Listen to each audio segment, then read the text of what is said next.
Hello, কথা বললে sound clear হয়ে যাবে, আশা করা যায়।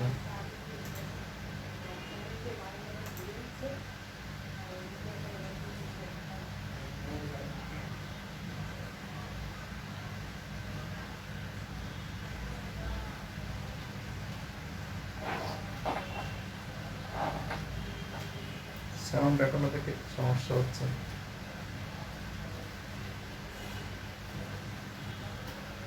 Hello, hello,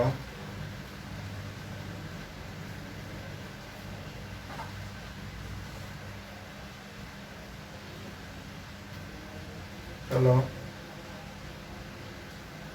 hello, hello, hello.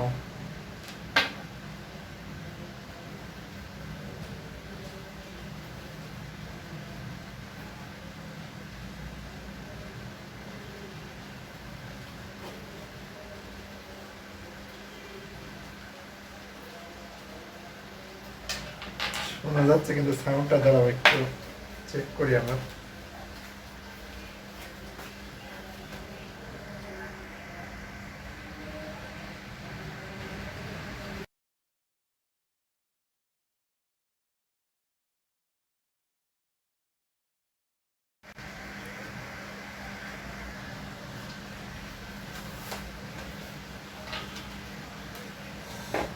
Hello,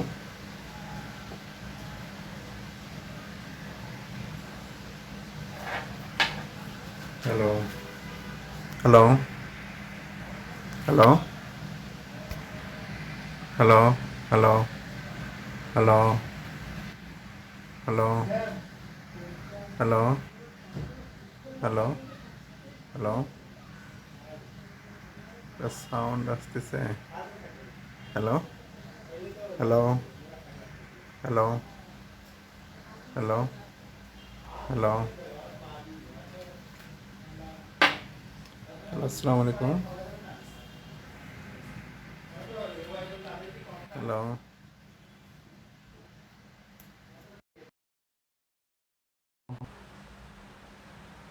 hello, hello, hello,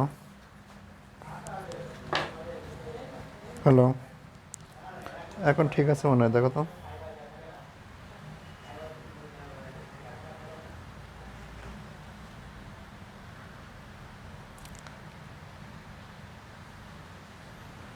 শোনা যাচ্ছে? সাউন্ড ক্লিয়ার না হলে ক্লাস করতে ভালো লাগবে না, বুঝছো?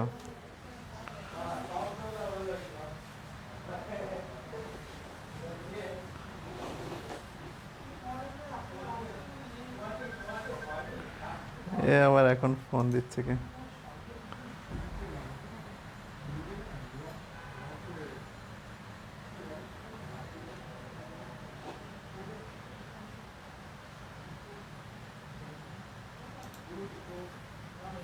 শুনতে পাচ্ছ? আচ্ছা, সাউন্ড ওয়েট করো একটু দেখি, আর একটা চেঞ্জ করে দিই। কুমিল্লা বোর্ডের প্রশ্ন সাজেশন দিন। কুমিল্লা কুমিল্লা বোর্ডটা আলাদা করার দরকার নাই। সব বোর্ডই সব বোর্ডই থাকবে এর মধ্যে থেকে করছেন।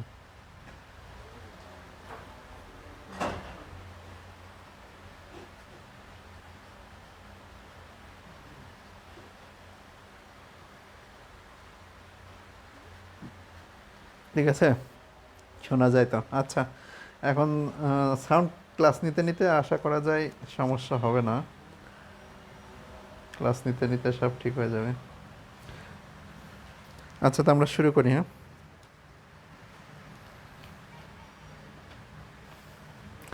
ঢাকা বোর্ড কুমিল্লা বোর্ড আলাদা দরকার পড়বে না, একটা না আসলেও আর একটা আসবে। হ্যাঁ, আচ্ছা, মার্কারটা নিয়ে আসি।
ক্লাসে তো বেশি আসে নাই দেখা যায়।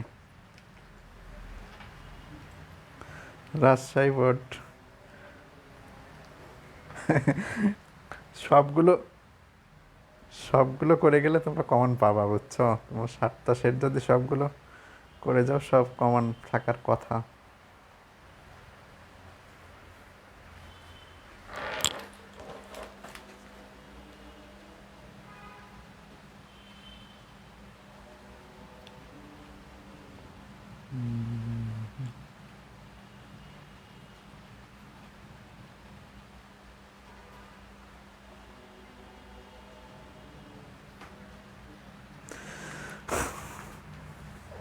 আচ্ছা, মোটামুটি মনে হয় যারা আসার তারা চলে আসছে, আমরা শুরু করি।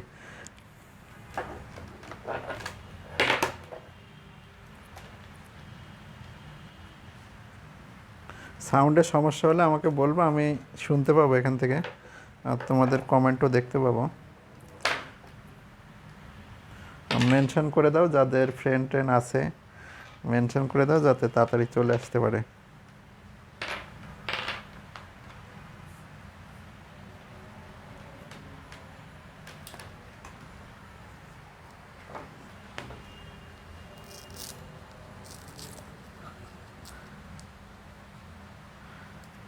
আচ্ছা, ফিজিক্স পরীক্ষা কেমন হয়েছে বলো?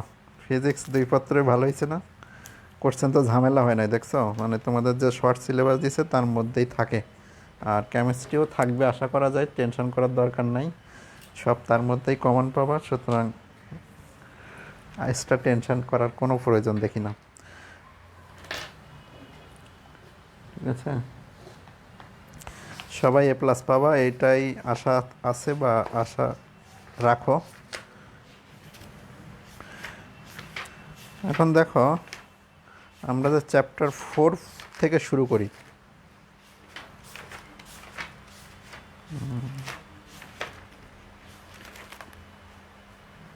ঠিক আছে, তো দেখো তোমাদের সাজেশন যেটা আমি দিছিলাম, সাউন্ড ক্লিয়ার তো? দেখতে সাউন্ড ক্লিয়ার কিনা এটা বলো, যে সাউন্ডে কোনো সমস্যা নাই। সাউন্ড ক্লিয়ার থাকলে আমরা শুরু করি।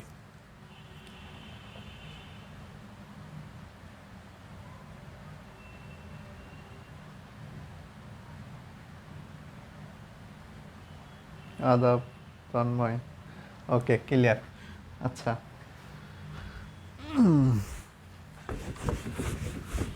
তবে দেখো আমরা যে সাজেশন যেটা বলবো,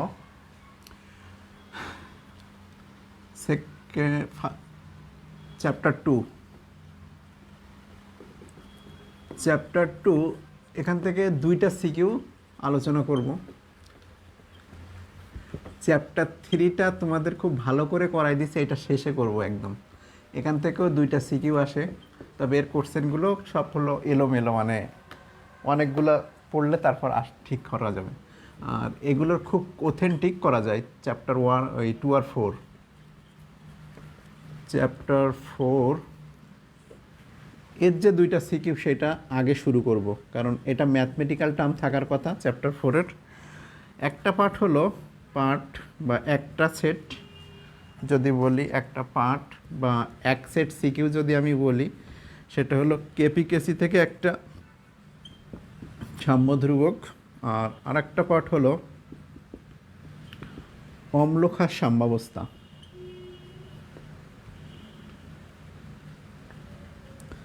অম্লক্ষার সাম্যাবস্থা, ঠিক আছে। এখন যদি বলি তোমাদের অ্যান্সার করাটা উচিত হবে কোথা থেকে, বা যারা ভালো পড়ছো তারা তো আগে থেকেই জানো যে অ্যান্সার করা সব থেকে ভালো হয় এইটা, এই যে অম্লক্ষার সাম্যাবস্থা একটা কেপিকেসি, আর এই যে চ্যাপ্টার 2 আর চ্যাপ্টার 3 এর থেকে যদি তুমি ফুল মার্কস আনতে চাও তাহলে তোমার লেখার কোয়ালিটিটা একটু ভালো হইতে হবে, তাছাড়া কিন্তু চ্যাপ্টার 2 এ তোমার ফুল মার্কস দিতে চায় না, কারণ অনেকের এই ছবি আঁকা টাকা অনেক কিছুই থাকে। তো আমরা চ্যাপ্টার 3, এটা 2 না, চ্যাপ্টার 3টা একদম শেষের দিকে বলবো, আর এটা তোমাদের যখন ক্লাস নিছি রেটিনাতে অনেক ভালো করে পড়াইছি। চ্যাপ্টার 3টা অনেক ভালো করে পড়াইছিলাম, প্রথমে ক্লাস নিয়েছিলাম যেটা, এটা অনেক ভালো করে পড়াইছিলাম। এখন আমরা চ্যাপ্টার 4 থেকে আগে শুরু করি। যে অম্লক্ষার সাম্যাবস্থা আমি ধরে নিচ্ছি যে এইটা কালকে 100% থাকবে তোমাদের পরশুদিন, বুঝতে পারছো? এই সেটটা এটা 100% থাকবে, এই যে কেপিকেসি এই সেটটা 100% থাকবে। আর এখানে যে দুইটা সেট, একটা হলো দ্রাব্যতা, এই দ্রাব্যতাও তোমাদের 100% থাকবে, বুঝছো? তা এই জায়গাগুলো আজকে আমি একটু বেশি প্র্যাকটিসে যাব। আমরা তো বেসিকটা আগে বুঝে আসছি, আগে যারা ক্লাস করছো তারা বেসিকটা অনেক ভালো জানো। আজকে আমরা এই যে সেটগুলো লিখছি এই সেটগুলোর অনেকগুলো প্র্যাকটিস করব, যাতে তোমাদের এর প্র্যাকটিস হয়ে গেলে বাসার একটা বার দেখলে পরীক্ষা দিলে আর ভুল হবে না, ঠিক আছে? সাউন্ড ঠিক আছে তো? অন্যদের মেনশন করে দাও। আর হ্যাঁ, সাউন্ড একদম ক্লিয়ার হয়ে গেছে।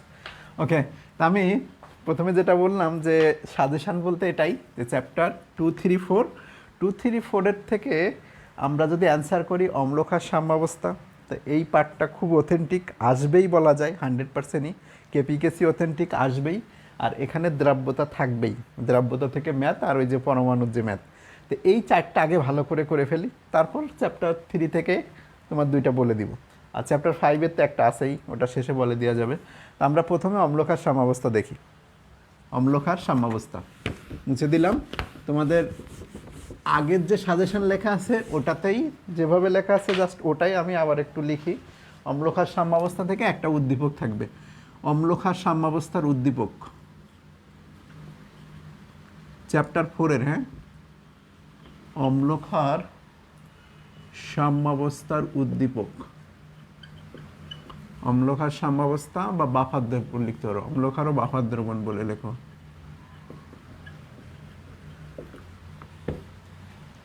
অম্লক্ষার ও বাফার দ্রবণ। এখানে একটা উদ্দীপক তোমাদের কেমন থাকতে পারে, একটা পাত্র,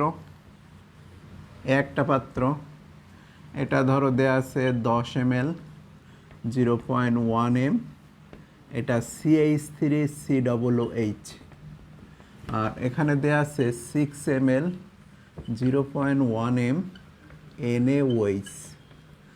আর এখানে এসে বলবে যে পাত্র দুটিকে অ্যাড করো, এটা এ পাত্র, এটা বি পাত্র, এটা সি পাত্র। সি পাত্র মানে কি A + B, এই দুইটার মিলিত যেটা, ঠিক আছে? আচ্ছা, ফিজিক্স সেকেন্ড পেপার খারাপ হয়েছে কুমিল্লা বোর্ডে, সমস্যা না, ফার্স্ট পেপারে ভালো করছে না, দুইটা মিলেই A+ চলে আসবে আশা করা যায়। আচ্ছা, তাই এখান থেকে গদাগের কোশ্চেন যেটা হবে, দেখো এ পাত্রের পিএইচ বের করো, এ পাত্রের পিএইচ।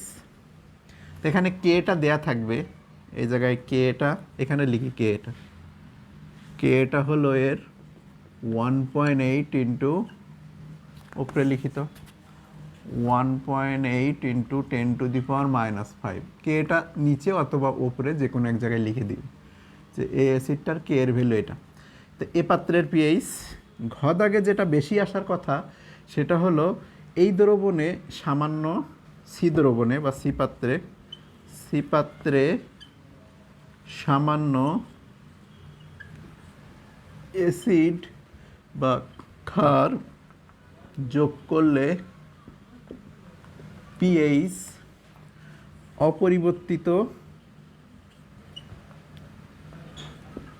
অপরিবর্তিত থাকে কেন, বা ব্যাখ্যা করো। আর ঘ দাগে আরও একটা কোশ্চেন এখানে করা যায় যে সি পাত্রের পিএইচ বের করো, সি পাত্রের পিএইচ। অ্যান্ড কোশ্চেন যদি কঠিন কিছু না হয় তা ধরে রাখো যে এভাবেই কোশ্চেনটা থাকবে, এটা 99% কনফার্ম ধরতে পারো যে কোশ্চেন 3টা যদি হয় তা এরকম 3টা কোশ্চেন হয়। আর যদি একটু কঠিন হয় তা আমি একটু কঠিন কিছু দেখানোর চেষ্টা করবো এরপরে, মানে যদি একটু ঘোরানোরও চেষ্টা করে তাও আমরা পারবো, সেরকম কিছু করে দিব। তা এই যে প্রথমটা যেটা দেখো গদাগ, এ পাত্রের পিএইচ, এটা হলো জৈব অ্যাসিডের পিএইচ, একটু পরে আমি করে দিচ্ছি। আর সি পাত্রের সামান্য অ্যাসিড ক্ষার যোগ করলে পিএইচ অপরিবর্তিত থাকে কেন, এটা হলো বাফার দ্রবণের ক্রিয়া কৌশল, এটা হলো বাফার দ্রবণের ক্রিয়া কৌশল। এটা কিন্তু ম্যাথ না, এটা আমার ম্যাথ করে দিয়ে না। আর সি পাত্রের পিএইচ যেটা, এটা বাফার দ্রবণের পিএইচ, এটা হলো বাফার দ্রবণের পিএইচ। তো কোশ্চেন 3টা আগে উঠাই নিছ, এবার আমি লিখি।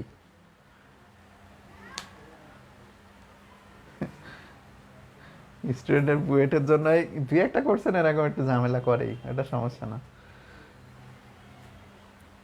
বাফার দ্রবণের ক্রিয়া কৌশল লেখা শেষ।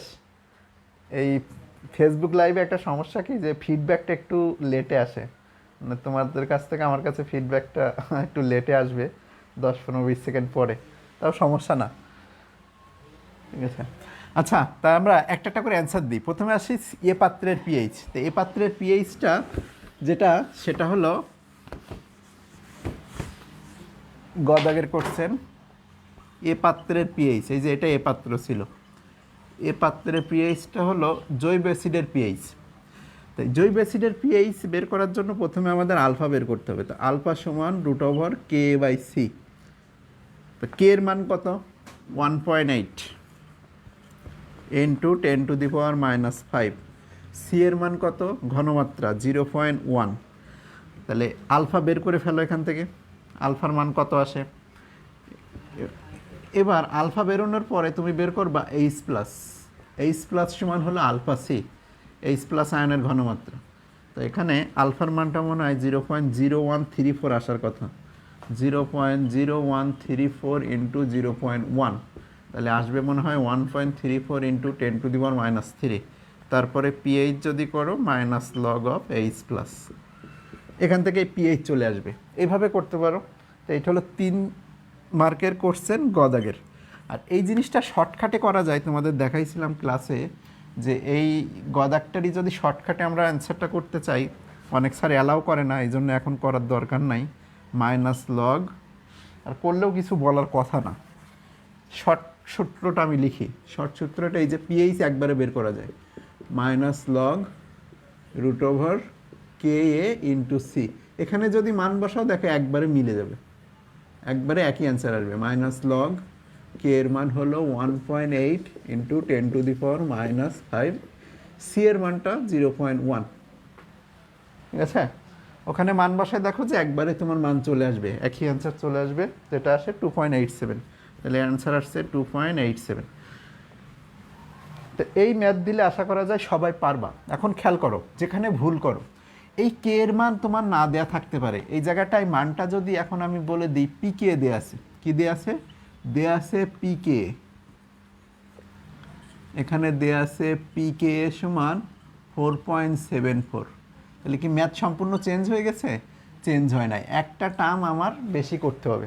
তো এই পিকে দেয়া আছে বলে অনেক আবার কী কাজ করে জানো, এই জায়গাটায় পিকে এর মান বসে দেয়, এই জায়গাটায় 4.74 দিয়ে এসে করে বলে কি আমার ম্যাথ হয়েছে। তো এই কাজ করা যাবে না, ঠিক আছে।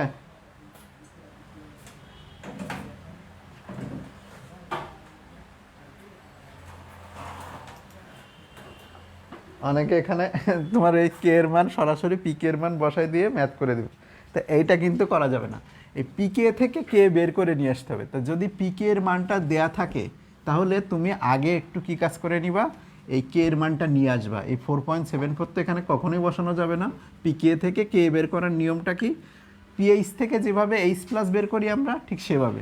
তাহলে এটা আগে পিকে থেকে কে বের করি, পিকে সমান মাইনাস লগ কে। তাহলে পিকে এর মান কত দিয়ে আছে 4.74 মাইনাস লগ অফ কে বা তাহলে লগ কে সমান কি হবে -4.74। এবার কে বের করে ফেলো, কে সমান এনটি লগ, কে সমান কি হবে এনটি লগ, কে সমান এনটি লগ। ঠিক আছে, এনটি লগ লিখতে পারো তুমি এভাবে, অথবা ছোট 10 লিখে টু দি পাওয়ার -4.74 লিখতে পারো। কে সমান দেখা যাচ্ছে না নিচে, এর নিচে আর লিখতেছি না, কে সমান এনটি লগ, এটা এনটি লগ দিয়ে কে এর মান বের করে ফেলো। কে এর মান বের করলে দেখবা ওই মানটাই 4.74 আসছে। তো এই ম্যাথটা ভুল যাওয়ার সম্ভাবনা শুধু এই জায়গাটাই, যে পিকে দেয়া থাকলে কিন্তু আগে থেকে তুমি কে বের করে নিয়ে আসবা। ঠিক আছে, হ্যাঁ সিলেট বোর্ড 19-এর বাফার সলিউশন দেখি শেষের দিকে করে দেওয়ার চেষ্টা করব। যদি পিকে দেয়া থাকে তুমি আগে থেকে কে এর মানটা বের করে আগের মতোই করে দিলে হবে। পিকে এর মান দেখো আগের মতোই 4.74 আছে। ঠিক আছে, তাহলে এখান থেকে কে এটা বের করবা। এই শেষ লাইনটা না বুঝলে আমি আর একটু দেখাই, দেখো শেষ লাইনটা কেমন হবে। লগ কে সমান -4.74, সাইড চেঞ্জ করলাম। এর পরের লাইনে হবে কে, কে সমান হবে তুমি এনটি লগ দিতে পারো, অথবা ছোটো 10 টু দি পাওয়ার 4.74 লিখতে পারো, এইটা অথবা এনটি লগ যে কোনো একটা লিখবা। এনটি লগ 4.74 নিয়ে আগের মতো করে এই ম্যাথ করে দিলেই হয়ে যাবে। ঠিক আছে, ডিরেক্ট করে দিবা ঠিক আছে, তবে 4.74 যেন বসায় না, এইভাবে অন্তত কে এর মানটা বের করে না নিয়ে এসে করালে কিন্তু হবে না।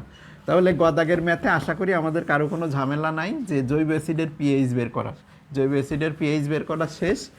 এখন আসি এই বাফার দ্রবণের ক্রিয়া কৌশল। গদাগে আরেকটা কোশ্চেন আমি লিখছিলাম যে এ আর এই বি দ্রবণ যদি যোগ করি তবে এই মিশ্রিত দ্রবণে সি দ্রবণে সামান্য অ্যাসিড ক্ষার যোগ করলে পিএইচ অপরিবর্তিত থাকে কেন? সামান্য অ্যাসিড বা ক্ষার যোগ করলে পিএইচ অপরিবর্তিত থাকে কেন? তা এটা হলো বাফার দ্রবণের ক্রিয়া কৌশলের প্রশ্ন, যে এই যে এ দ্রবণ আর বি দ্রবণ যোগ করে যে সি দ্রবণ বানানো হচ্ছে, এই সি দ্রবণ দিয়ে একটা বাফার দ্রবণ, এই বাফার দ্রবণ যেহেতু এদের সামান্য অ্যাসিড ক্ষার যোগ করলে পিএইচ কেন অপরিবর্তিত থাকে? তো এই অপরিবর্তিত থাকায় এটা যদি এভাবে থাকে তা হেডিংটা কীভাবে দিবা? এই কোশ্চেনের সলিউশন, প্রথমে এই দুটার একটা বিক্রিয়া দিতে পারো তুমি, বিক্রিয়া না দিলেও হয় তবে দিলেও ভালো, যে এ আর বি দ্রবণ যোগ করলে CH3COO আর H2O হয়। এ আর বি দ্রবণ যোগ করলে যে বাফার দ্রবণ তৈরি হয়, এ ও বি দ্রবণ যোগ করলে যে বাফার দ্রবণ তৈরি হয় তা দ্রবণ তৈরি হয় তা দুর্বল অ্যাসিড CH3COOH ও তার তীব্র লবণ ও তার, এই লাইনটা দিলে ভালো, না দিলেও হয় তবে লিখলে একটু ভালো হয়, তার তীব্র লবণ CH3COON দ্বারা গঠিত, নিয়ে গঠিত। তাহলে এ আর বি দ্রবণ যদি যোগ করি তাহলে এই যে দুর্বল অ্যাসিড আর ওই অ্যাসিডের তীব্র লবণ এই দুইটা নিয়ে গঠিত হবে। তাহলে এ আর বি দ্রবণ যোগ করলে যে বাফার দ্রবণ তৈরি হয় তার দুর্বল অ্যাসিড CH3COOH ও তার তীব্র লবণ CH3COON দ্বারা গঠিত। এইটা লেখার পরে তুমি এবার শুরু করবা, আমি মুছে দিলাম এইটুকু আগে লিখে নিবা। এরপরে তাহলে এই নিম্নোক্ত যে বাফার দ্রবণটা তৈরি হয়েছে ওই বাফার দ্রবণটা কী নিয়ে গঠিত হচ্ছে? তীব্র লবণ CH3COO যেটা নিম্নরূপে বিয়োজিত হয়, এটা লিখে দিবা যে এ আর বি দ্রবণ যোগ করলে সি পাত্রে যে দ্রবণটা তৈরি হয় তার দুর্বল অ্যাসিড CH3COH ও তার তীব্র লবণ CH3COON দ্বারা গঠিত, যা নিম্নরূপে বিয়োজিত হয়। নিম্নরূপে বিয়োজিত হয় বলে এভাবে দিয়ে দিব। এটা যেহেতু দুর্বল অ্যাসিড, এই জন্য এর চিহ্নটা উভমুখী হবে। এই চিহ্নটা কেন উভমুখী হবে? কারণ এটা দুর্বল অ্যাসিড। এটা কিভাবে বিয়োজিত হয়? CH3COO আর এটা হলো H+। এই দ্রবণে এখন আমরা সামান্য অ্যাসিড যোগ করব আর ক্ষার যোগ করব। তাহলে 1 নম্বর কথা হলো দ্রবণে সামান্য অ্যাসিড যোগ করলে, দ্রবণে সামান্য অ্যাসিড যোগ করলে, তাহলে দ্রবণে যদি সামান্য অ্যাসিড যোগ করি তার মানে কি যোগ করা? H+ যোগ করা। তাহলে এই দ্রবণে সামান্য অ্যাসিড যোগ করলে সেই H+টা কার সাথে যুক্ত হবে? দ্রবণে এই যে CH3COO আয়নটা অত্যধিক পরিমাণে আছে, যেহেতু এই আয়নটা অত্যধিক পরিমাণে আসে ওইটার সাথেই তোমার H+টা যুক্ত হয়ে যাবে। H+টা যুক্ত হয়ে দুর্বল অ্যাসিড CH3COOH গঠন করবে। যেহেতু CH3COOH খুবই দুর্বল অ্যাসিড, বিয়োজিত হয় না, সুতরাং দ্রবণের পিএইচ অপরিবর্তিত থাকে। এই লেখাটা তন্ডির যে শিট আছে ওই শিটে তোমার অ্যান্সারটা লেখা আছে, এখন জাস্ট বোঝো, বুঝলেই হবে, ওখানে আছে। ঠিক আছে? তাহলে দ্রবণে সামান্য অ্যাসিড যদি যোগ করি তাহলে ওই অ্যাসিডটা দ্রবণে যে CH3COO আয়ন, এই আয়নের সাথে যুক্ত হয়ে কি তৈরি করবে? CH3COOH তৈরি করবে। ঠিক আছে? যেহেতু এটা একটা দুর্বল অ্যাসিড যেটা বিয়োজিত হয় না বলে দ্রবণের পিএইচ কি থাকবে? অপরিবর্তিত থাকবে। এরপরে পরের লাইনে, এটা তো লাইনগুলো লিখে দিবা, দিলে শেষ, 1 নম্বর পয়েন্ট শেষ। দ্রবণে সামান্য অ্যাসিড যোগ করলে পিএইচ চেঞ্জ হয় না কেন? আর যদি বলে যে সামান্য অ্যাসিড ক্ষার, যদি শুধু অ্যাসিড বলে তুমি এখানে থেমে যাবা, তোমার উত্তর শেষ। ঠিক আছে? যদি শুধু অ্যাসিড বলে তাহলে তোমার অ্যান্সার এখানে শেষ, কিন্তু যদি বলে অ্যাসিড বা ক্ষার তাহলে আরেকটা লাইন, আরেকটা কাজ করতে হবে। আচ্ছা, এই যে অংশটা, এটা যদি তোমরা এখানে দেখাইতে চাও তা দেখাইতে পারবা, যে এটাকে আমি এখানে যদি দেখাইতে চাই তা দেখো এই আয়নটার সাথে যুক্ত হচ্ছে H+, তাহলে এই যে এই আয়নটার সাথে যুক্ত হবে H+, তুমি যদি ইচ্ছা করো যে আমি এখানে দেখাবো তাহলে দেখানো যাবে।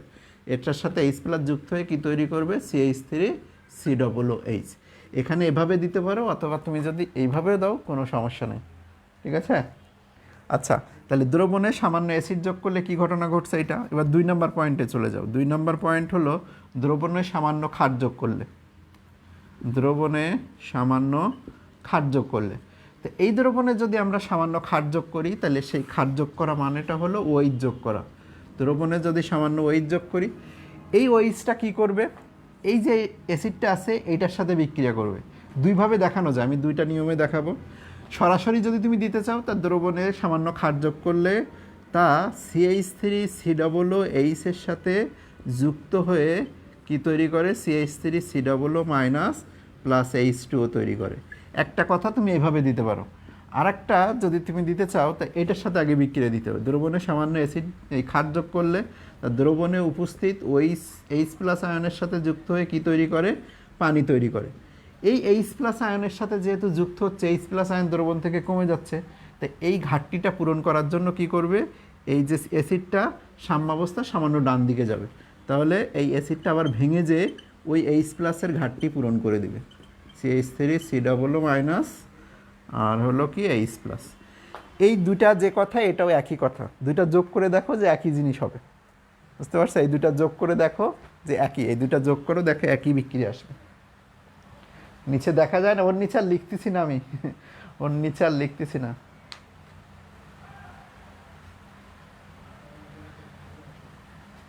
বুঝতে পারছো? ওর নিচে আর লিখি নাই।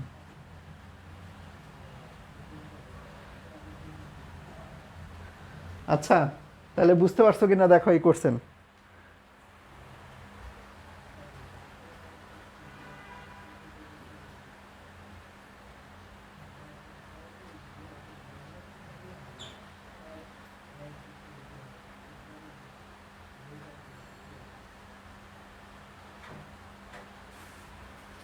হ্যাঁ, রেকর্ড থাকবে, তাই বলে চলে গেলে ক্লাস নেওয়া যাবে না, কিন্তু তোমরা চলে গেলে আমিও চলে ক্লাস নেওয়া ইয়ে হয়ে যাবে। রেকর্ড তো থাকবেই।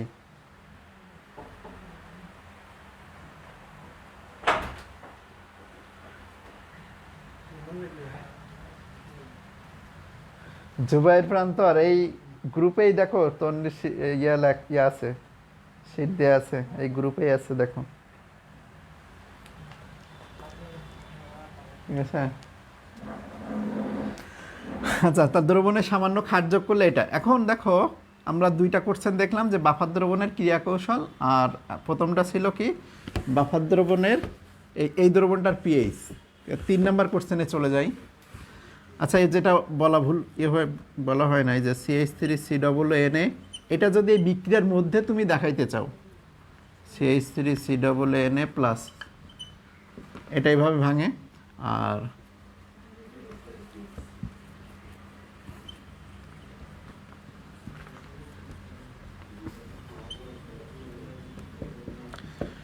ওই যেটা বলতেছিলাম যে ক্ষার যোগ করা, ক্ষারের বিক্রিয়াটা যদি তুমি এর মধ্যে দেখাতে চাও তাহলে এইভাবে দিয়ে দিবা। এখানে ওইচ যোগ করতেছো তুমি, দ্রবণে যদি সামান্য ওইচ যোগ করা হয় তাহলে ওইচ মাইনাস এটার সাথে যুক্ত হয়ে কি তৈরি করবে, CH3COO মাইনাস প্লাস H2।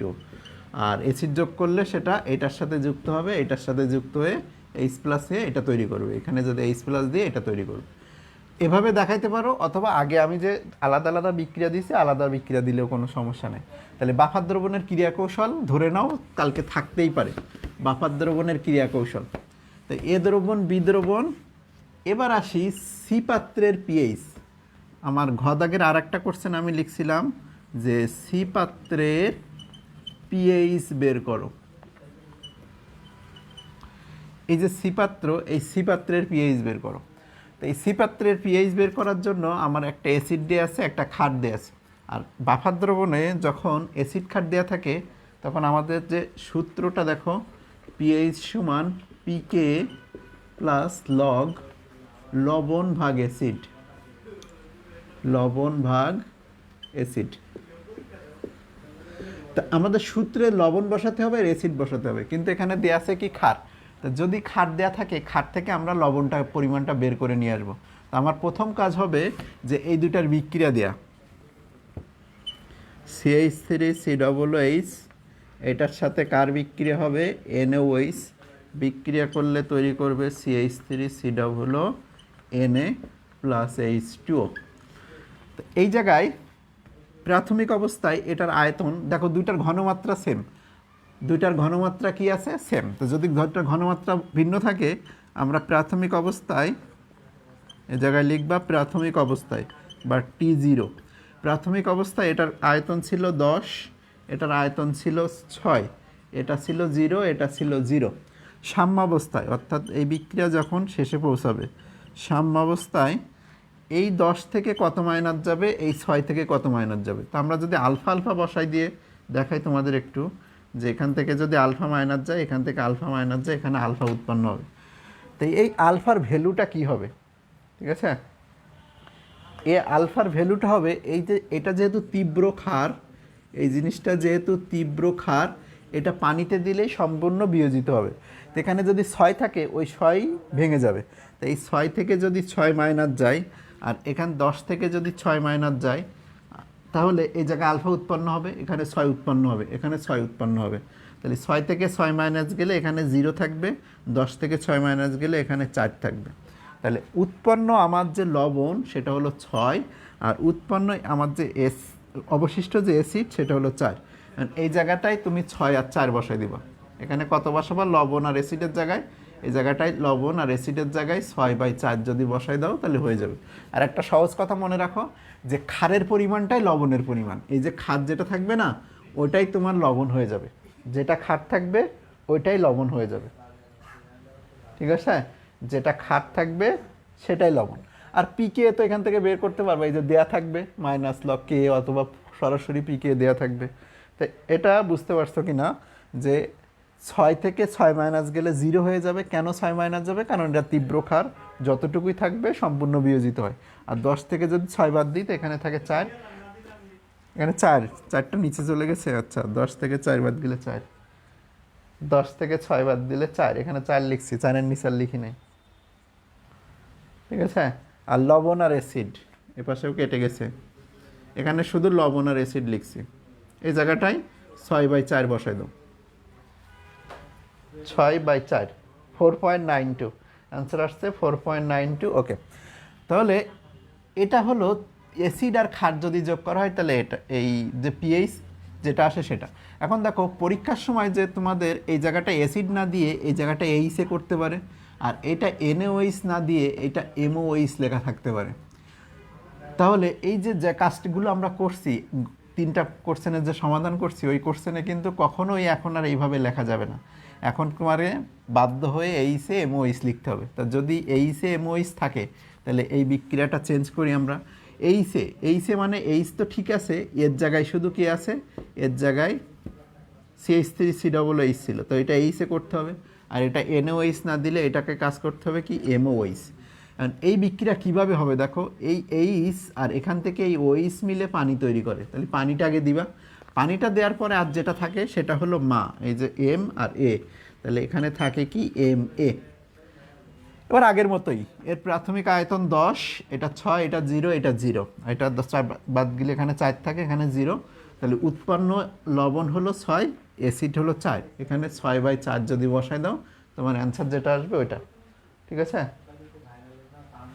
হ্যাঁ, আয়তন 0.1 দিয়ে গুণ করে আসবা। এবার সেগুলোতে আসি। এখন দেখো এই আয়তন যদি চেঞ্জ হয়, আয়তনটা যদি এখন চেঞ্জ করে এটাকে আমি 10 করে দিলাম, এটা 10, এটা 10, এইটার ঘনমাত্রা দিলাম 0.3, এইটার ঘনমাত্রা দিলাম 0.1। খেয়াল করো, আগে আমার আয়তন কি ছিল, ভিন্ন ছিল। এখন আমি কি কাজ করলাম, আয়তন এক করলাম, ঘনমাত্রা ভিন্ন করলাম। তা যদি ঘনমাত্রা ভিন্ন হয় তাহলে এই জায়গাটায় ঘনমাত্রাগুলো বসাই দিবে।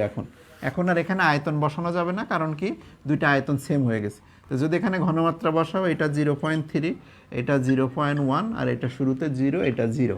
তাহলে 0.3 থেকে যদি কতটুকু বাদ যাবে, কারণ এটা তীব্র ক্ষার, এই তীব্র ক্ষারের অংশটাই বাদ যেয়ে 0 হবে। আর 0.3 থেকে 0.1 বাদ গেলে এখানে 0.2, তাহলে এখানে 0.2, এখানে 0.1, 0 থাকে। 0.1 যদি বাদ যায় এখানে 0.1 লবণ উৎপন্ন হবে, 0.1 লবণ উৎপন্ন হবে। আর এই জায়গাটায় সেই 0, এই 0.1 এটাও হবে, তো এটা না দিলেও চলবে। তাহলে উৎপন্ন লবণ এখন হলো 0.1, আর অবশিষ্ট অ্যাসিড হলো 0.2। তাহলে এই জায়গাটায় লবণ ভাগ অ্যাসিডে 0.1 ভাগ 0.2 বসাই দিবা, দিলে তোমার যেটা আসবে ওইটাই অ্যান্সার হবে। ঠিক আছে?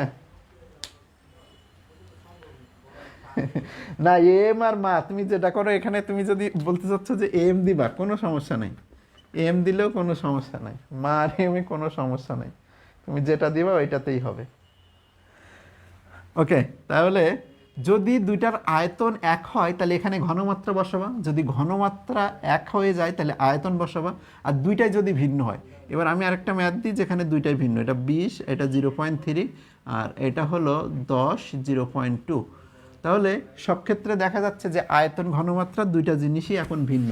এখন এই জায়গাটায় আমরা কি বসাবো, এখানে কি বসাবো, এখানে কি বসাবো।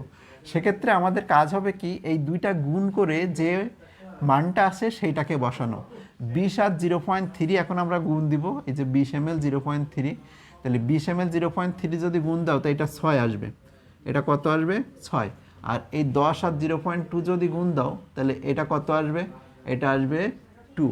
তাহলে এই জায়গাটা এখন আমরা অ্যাসিডের পরিমাণ বসাবো 6, ক্ষারের পরিমাণ বসাবো 2, শুরুতে এটা কি হবে 0, 0। তাহলে আগেই বলছি যে 2 থেকে কতটুকু বাদ যাবে, 2। তাহলে এখান থেকে যদি 2 মাইনাস যায়, এখান থেকেও 2 মাইনাস যাবে। তাহলে 6 থেকে যদি 2 মাইনাস করে দিই তাহলে এখানে অবশিষ্ট থাকবে 4, আর এখানে 0, আর এই জায়গাটায় উৎপন্ন হবে হলো 2। তাহলে এখন আমার লবণের পরিমাণ হলো 2, অ্যাসিডের অবশিষ্ট থাকে 4। তাহলে এই জায়গাটা এখন বসাবো 2/4, 2/4। বুঝতে পারছো? তাহলে 3টা নিয়ম। পিকে সবসময় তোমার কে আকারে দেয়া থাকবে। পিকে এর বললাম তো আগেই যে হয় তোমার সরাসরি কে দেয়া থাকবে, কে দেয়া থাকলে এইভাবে থাকতে পারে 1.8 ইন্টু 10⁻⁻4 বা -5। তো যদি কে দেয়া থাকে তাহলে এই লাইনটা পরের লাইনে তুমি ভাঙবা, পরের লাইনে এখানে কি করবা, -log k প্লাস log 2/4 নিয়ে কে এর মান বসাবা, চলে আসবে। আর যদি সরাসরি পিকে দেয় তাহলে তো বসাইতেই পারো। ঠিক আছে? হ্যাঁ, কোর্সে ইজি হবে, অবশ্যই কোর্সে ইজি থাকবে। তাহলে 3টা নিয়ম বুঝতে পারছো কিনা দেখো। যদি আয়তন এক থাকে এখানে ঘনমাত্রা বসাবা, যদি ঘনমাত্রা এক থাকে এখানে আয়তন বসাবা, আর যদি আয়তন ঘনমাত্রা দুটাই ভিন্ন থাকে তবে এখানে সেই দুটার গুণ করে যে মানটা আসে সেটা বসাবা।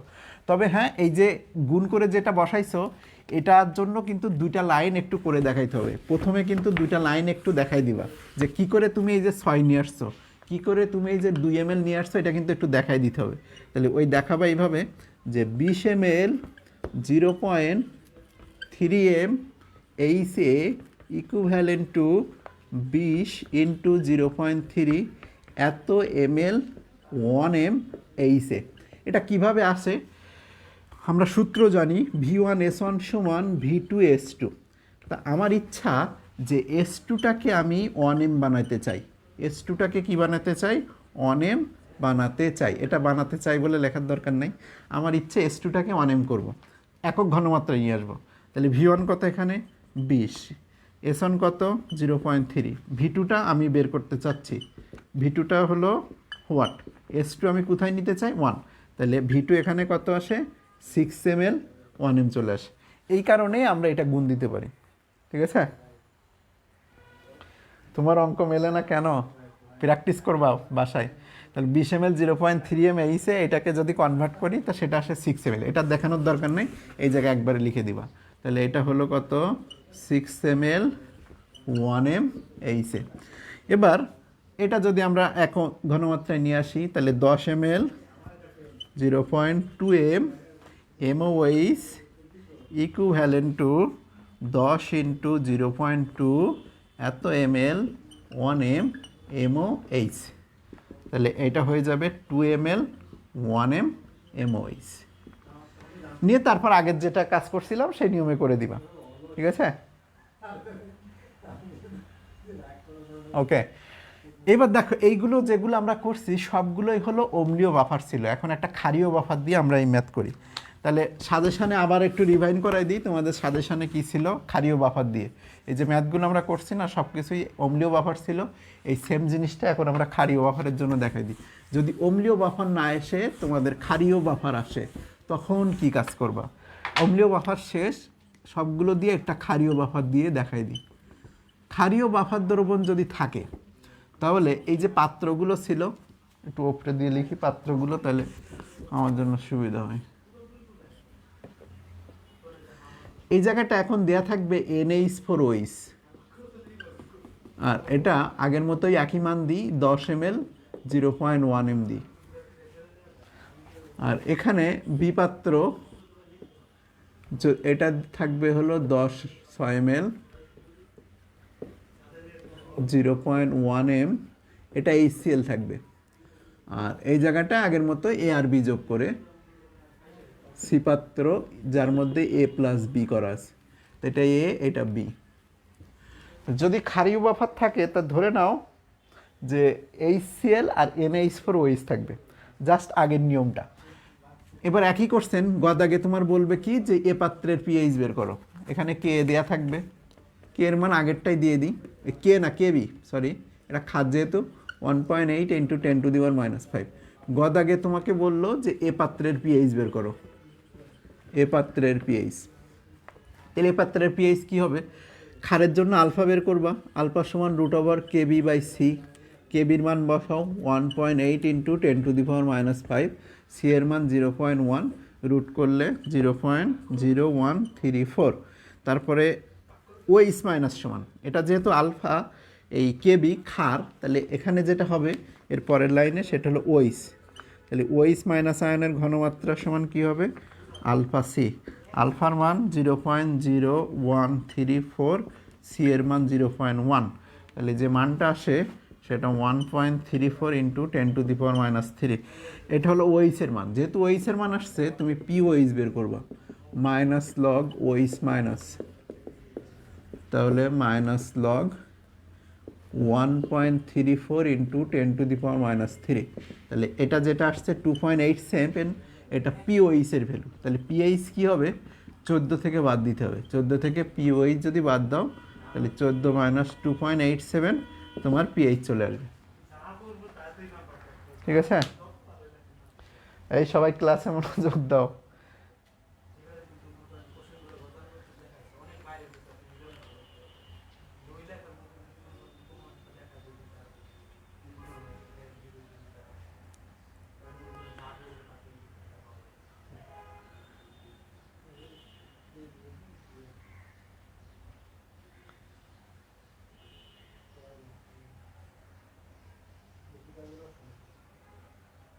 11.27। ওকে, তো 11.27 আসছে।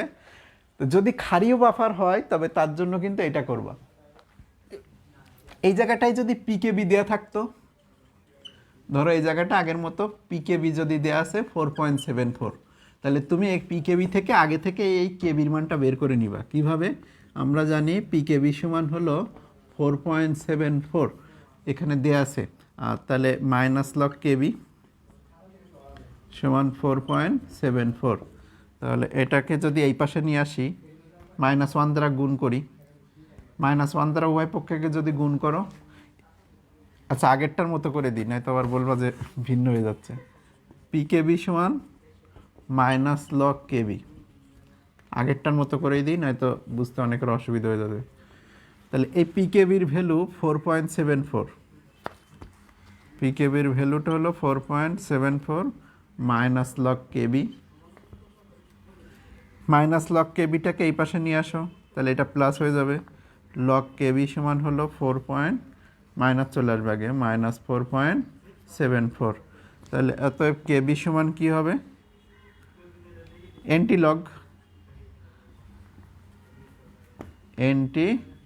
লগ নিয়ে আগের মতো -4.74 যা আসবে কত? 1.8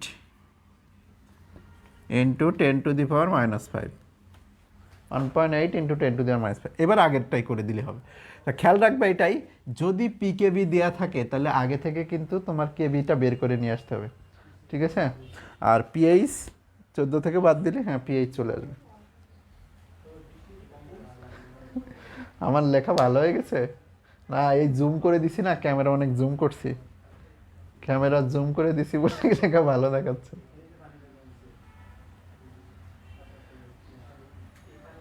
বুঝতে পারছো? আচ্ছা, তাহলে গদাগের অ্যান্সার শেষ ক্ষারীয় বাফারের। এখন ক্ষারীয় বাফারের যদি ক্রিয়া কৌশল আছে, বললো যে সি পাত্রে সামান্য অ্যাসিড ক্ষার যোগ করলে, সি পাত্রে সামান্য অ্যাসিড বা ক্ষার যোগ করলে পিএইচ অপরিবর্তিত থাকে কেন? এটা গদাগের কোশ্চেন। পিএইচ অপরিবর্তিত থাকে কেন? অপরিবর্তিত থাকে কেন? এই কোশ্চেনের অ্যান্সার তো অন্য শিটে লেখা আছে, আমি জাস্ট একটু বুঝাই দিই। তো দেখো, সি পাত্রে সামান্য অ্যাসিড বা ক্ষার যোগ করলে পিএইচ অপরিবর্তিত থাকে কেন? তো এই দুইটা দ্রবণ যদি যোগ করি, তা যে বাফার দ্রবণ গঠিত হয় সেটা কি নিয়ে গঠিত? সেটা হলো দুর্বল ক্ষার NH4OH, আর এটার সাথে HCl যদি বিক্রিয়া করে তাহলে গঠিত হবে NH4Cl H2O নিয়ে গঠিত। তাহলে এই যে বাফারটা গঠিত হলো দুর্বল ক্ষার NH4OH আর তার তীব্র লবণ NH4Cl নিয়ে, যেটা নিম্নরূপে বিয়োজিত হয়। NH4Cl তীব্র লবণ ভেঙে যে NH4+ আর Cl- তৈরি করবে, আর NH4OH যদি তুমি ভেঙে দাও, এটা যেহেতু দুর্বল উভমুখী চিহ্ন হবে, এটা হবে। তো এই দ্রবণে এখন সামান্য অ্যাসিড যদি যোগ করা হয় বা ক্ষার যোগ করা হয় তাহলে কি ঘটনা ঘটবে? দ্রবণে যদি সামান্য অ্যাসিড যোগ করো, তাহলে 1 নম্বরে হলে অ্যাসিড যোগ করা, অ্যাসিড যোগ, ওই দ্রবণে সামান্য অ্যাসিড যোগ। যদি অ্যাসিড যোগ করি তা অ্যাসিডটা এইটার সাথে যুক্ত হবে, তাহলে দ্রবণে সামান্য অ্যাসিড যোগ করলে তা NH4OH এর সাথে যুক্ত হয়ে কি তৈরি করবে? NH4+ আর H2O তৈরি করবে। তো এই জিনিসটা তুমি এখানে না লিখে এখানেও দেখাইতে পারো, যে দ্রবণে যদি তুমি সামান্য অ্যাসিড যোগ করো তাহলে সেটা কার সাথে যুক্ত হচ্ছে? এটার সাথে যুক্ত হচ্ছে। তাহলে এখানে H+ যদি যুক্ত হয় সেটার সাথে এটা বিক্রিয়া করে তৈরি করবে হলো NH4+ আর হলো H2O। যেহেতু দ্রবণে সামান্য অ্যাসিড যোগ করলে তা দ্রবণে অবিয়োজিত NH4OH এর সাথে বিক্রিয়া করে NH4+ এবং H2 উৎপন্ন করে, তাই পিএইচ অপরিবর্তিত থাকে। ঠিক আছে? হ্যাঁ, MCQ এর জন্য কিছু বলবো এরপরেই। এবার আসি 2 নম্বরে, এই দ্রবণে যদি সামান্য ক্ষার যোগ করি, অ্যাসিড যোগ 2 হলো ক্ষার। যদি ক্ষার যোগ করতে না বলে, শুধু অ্যাসিড যোগ করতে বলে, পরীক্ষার সময় এরকম আসতে পারে যে সি পাত্রে সামান্য অ্যাসিড যোগ করলে, দুইটা একসাথে নাও আসে কিন্তু, অ্যাসিড যোগ করলে পিএইচ অপরিবর্তিত থাকে কেন? তখন আর এটা লেখা লাগবে না, শুধু অ্যাসিড পর্যন্ত লিখলেই হবে। আর যদি বলে দেয় অ্যাসিড ও ক্ষার দুটাই যোগ করতে বলে, তাহলে ক্ষারের জন্য এখন লিখবা। তো তো এই ক্ষার যোগ করলে সেটা কি হবে, এই NH4+ সাথে বিক্রিয়া করবে। তা দ্রবণে যদি ক্ষার যোগ করা হয় তা সেটা দ্রবণে উপস্থিত NH4+ সাথে যুক্ত হয়ে NH4OH দুর্বল ক্ষার NH4OH তৈরি করবে। তাহলে এই জিনিসটা যদি তুমি দেখাইতে চাও তো এখানে দেখাইতে পারবো।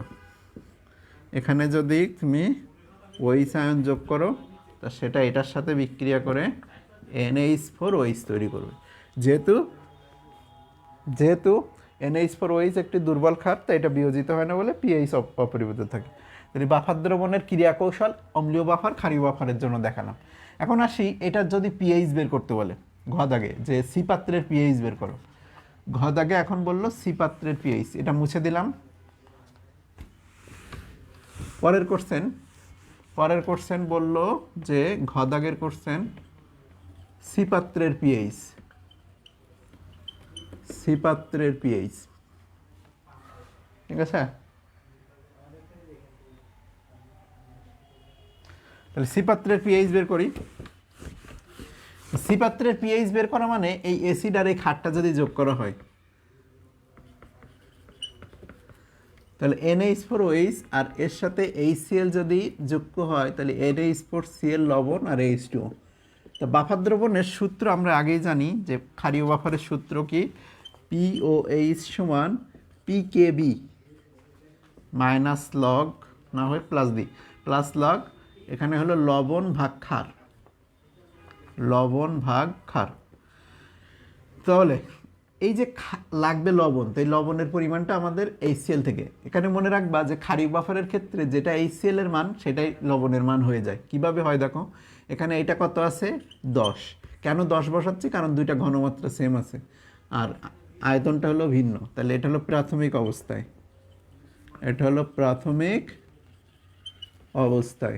তাহলে 10 এটা, আর এই জায়গাটা হলো কত 6, এটা শুরুতে 0 0। সাম্যাবস্থায় বা টি সময় পরে সাম্যাবস্থায় এই 10 থেকে কত মাইনাস যাবে, 6 মাইনাস যাবে, 6 থেকে 6 মাইনাস যাবে। কেন 6 মাইনাস যাচ্ছে, কারণ এখানে অ্যাসিডটা হলো তীব্র, যেহেতু অ্যাসিডটা তীব্র এখানে সম্পূর্ণ বিয়োজিত হবে। এটা 6 এটা 6, তাহলে এখানে 0 থাকে, এখানে থাকে 4 আর এই জায়গাটায় 6। এই 6 আর 4 এখন এখানে বসাও, মাইনাস লগ কেবি, লগ লবণের মান হলো 6, এই ক্ষারের মান হলো 4, বসালে হয়ে যাবে। তাহলে করসপন্ডিং ক্ষারীয় বাফার করলাম। আর এটা যদি প্রতীক আকারে থাকে তবে এই জায়গাটায় NH4OH না দিয়ে তোমার MOH করতে পারে, আর এটা HCl না দিয়ে এটা HA করতে পারে।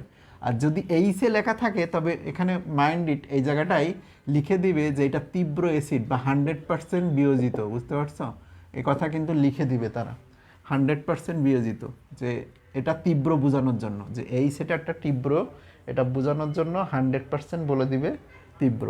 তাহলে যদি প্রতীক দিয়ে লিখি তা এই জায়গাটায় MOH হবে এখন, আর এটা HCl না দিয়ে ওরা HA দিছে। তাহলে H আর OH এই বিক্রিয়া সহজ করার নিয়ম হলো পানি তৈরি করা। H আর OH মিলে পানি তৈরি করলো, আর এই যে MA বা AM যেটা তৈরি হলো লবণ। তো এটা 10 এটা 6, প্রতীক দিয়ে লিখলে এটা হবে, ঠিক আছে। হ্যাঁ, যদি এরকম দেয় প্রতীক তাহলে তুমি প্রতীক দিয়ে লিখবা, আর যদি তোমার ওই অ্যাসিড দিয়ে দেয় আগের মতো অ্যাসিড ক্ষার তাহলে অ্যাসিড ক্ষার দিয়ে লিখবা, প্রতীক দিলে প্রতীক দিয়ে লিখবা, আর দিলে যে অ্যাসিড বা ক্ষার দিলে ক্ষার দিয়ে লিখে দিলেই হবে। তাহলে এই গেল বাফার দ্রবণের আদ্যপান্ত। বাফার দ্রবণ নিয়ে আশা করা যায় যে এই কোশ্চেন থাকবে। তাহলে আমার সাজেশন যেটা, যে তোমাদের জন্য যে অম্লীয় বাফার বা ক্ষারীয় বাফার থেকে গদাগে বলবে কি জৈব অ্যাসিডের pH, 3টা কোশ্চেন দিছি কিন্তু 2 নম্বরে আর একটা বলছি কি ক্রিয়া কৌশল, আর 3 নম্বরে বাফার দ্রবণের pH। একটা হলো জৈব অ্যাসিডের pH, এখানে যে 3টা কোশ্চেন সাজেশন, টপ সাজেশন। তারপর হলো বাফার দ্রবণের ক্রিয়া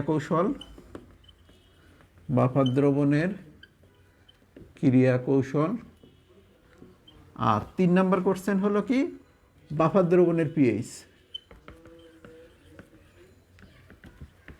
আমার টপ সাজেশন এই পার্ট থেকে, এই যে এইগুলো আসার সম্ভাবনা 99%।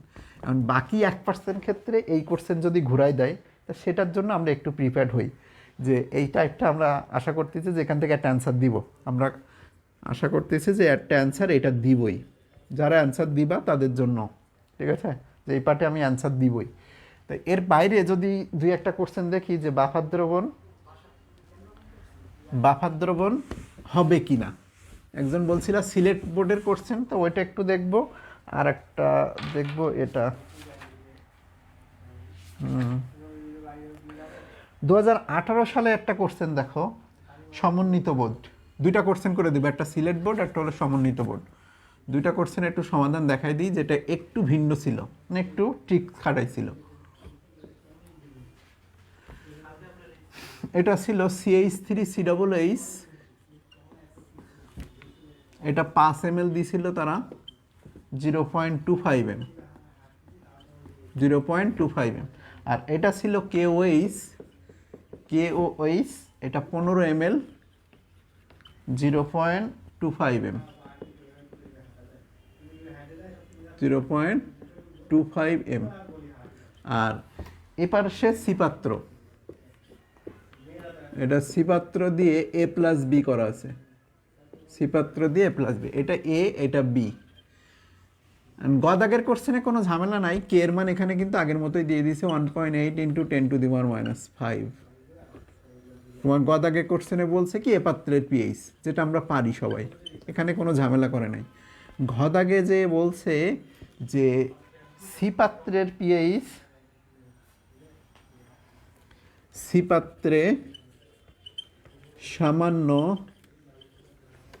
অ্যাসিড যোগ করলে পিএইচ পরিবর্তন হবে কি না। এটা সমন্বিত বোর্ড 18 ছিল, সমন্বিত বোর্ড 18 সালে। এখন দেখো একটা জিনিস এখানে চেঞ্জ হয়ে গেছে, যে আমরা আগে দেখছিলাম যে বাফার দ্রবণে সবসময় অ্যাসিড বেশি থাকে, কিন্তু এখানে দেখো অ্যাসিডের থেকে ক্ষার বেশি। আর 0.25, এটাও তো 0.25, তো দুইটা যেহেতু 0.25, ওইটা নিয়ে তুলনা হয় না, তুলনা হচ্ছে অ্যাসিড ক্ষার নিয়ে। তো এখানে দেখা যাচ্ছে যে অ্যাসিডের থেকে ক্ষার বেশি, তাহলে অ্যাসিডের থেকে ক্ষার যদি বেশি হয়, এটা স্বভাবতই বাফার দ্রবণ হবে না।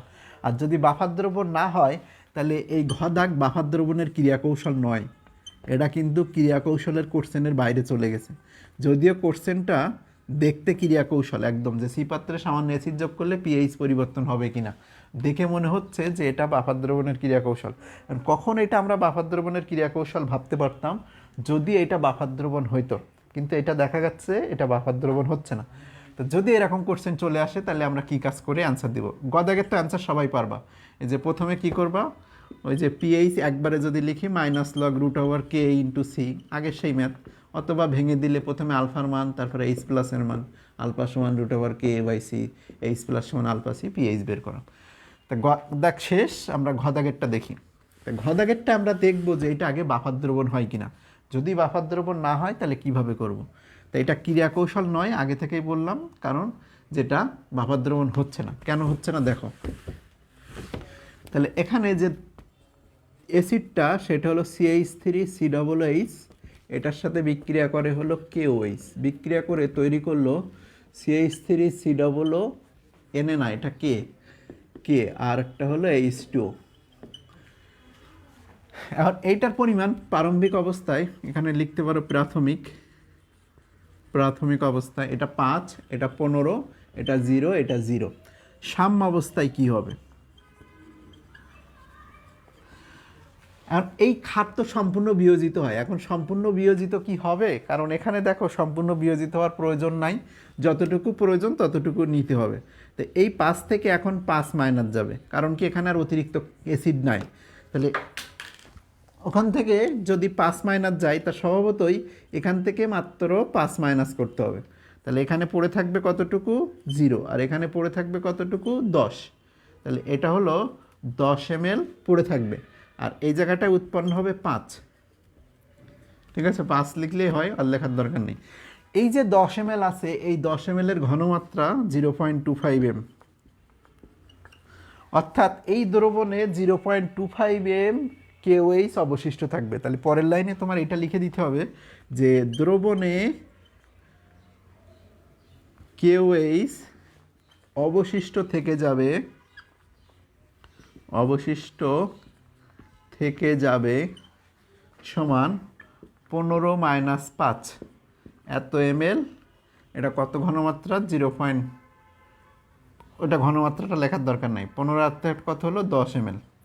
তাহলে দ্রবণে দেখো এই PKOH অবশিষ্ট থেকে যাচ্ছে এখানে। আগেরটার মতো যে এটা বাফার দ্রবণ হচ্ছে না। বাফার দ্রবণের গঠিত হয় কি? দুর্বল অ্যাসিড আর ওই অ্যাসিডের লবণ নিয়ে। তা যেহেতু দ্রবণে অ্যাসিড নাই, তাহলে এটা বাফার দ্রবণ না। তাহলে এখন সিম্পলি এটা কোথায় চলে গেছে? KOH চলে গেছে। দ্রবণে KOH অবশিষ্ট থাকে 10 ml।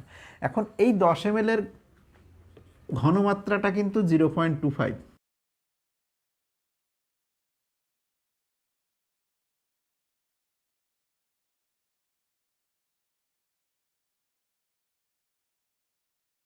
মাত্রাটা কত? তো এখন যেহেতু দুইটা আমরা মিশাইছি, এই যে দুইটা দ্রবণ, একটা হলো কত? 5 আর একটা 15। তা দ্রবণের টোটাল আয়তন কিন্তু 20। তাহলে এটাকে একটু মিশ্রিত দ্রবণে নিতে হবে। তাহলে V1S1 সমান V2S2 করা লাগবে। এখানে V1 এর মান কত আছে দেখো? 10। S1 এর মান কত আছে? 0.25। V2টা দুইটা যোগ করলে V2 হয়ে যায় কত? 20। তখন S2 কত? দেখো তো S2 কত আসে?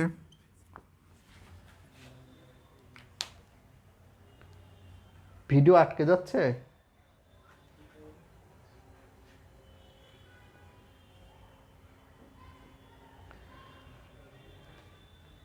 ভিডিও কি আটকে যাচ্ছে নাকি? নেটের সমস্যা হলে যাবে।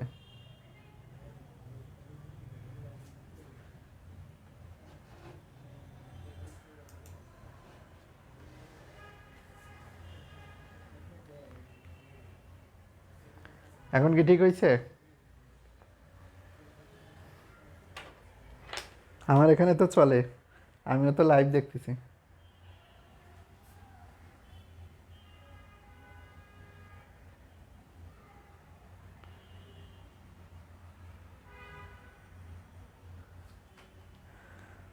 আচ্ছা, তাহলে এটার যে মান আসছে সেটা হলো 0.125। তাহলে এখন দ্রবণে KOH এর ঘনমাত্রা হলো এটা। এটা দ্রবণে KOH এর ঘনমাত্রা। দ্রবণে মিশ্রিত দ্রবণে KOH এর ঘনমাত্রা এটা। এইটা বের করে নেওয়ার পরে তুমি এখন কি কাজ করবা? এখন সিম্পল KOH বের করবা PH এটার। তাহলে KOH-কে ভাঙলে K প্লাস আর কি তৈরি করে? OH minus. তো এটার ঘনমাত্রা যদি 0.125 m হয়, তো এটার ঘনমাত্রা 0.125 mE হবে, 125 mE হবে। তাহলে এই দ্রবণে OH আয়নের ঘনমাত্রা কত দাঁড়াচ্ছে?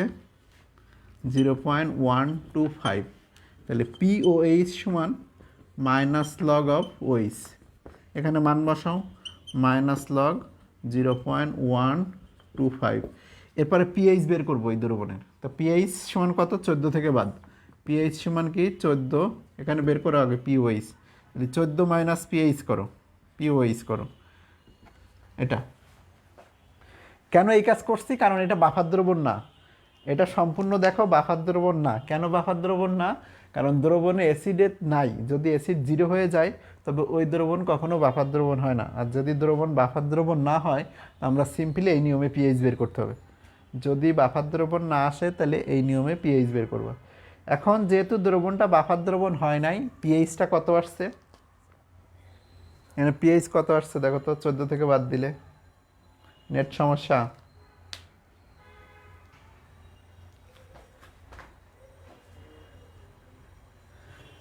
এর নেট কি সমস্যা করে?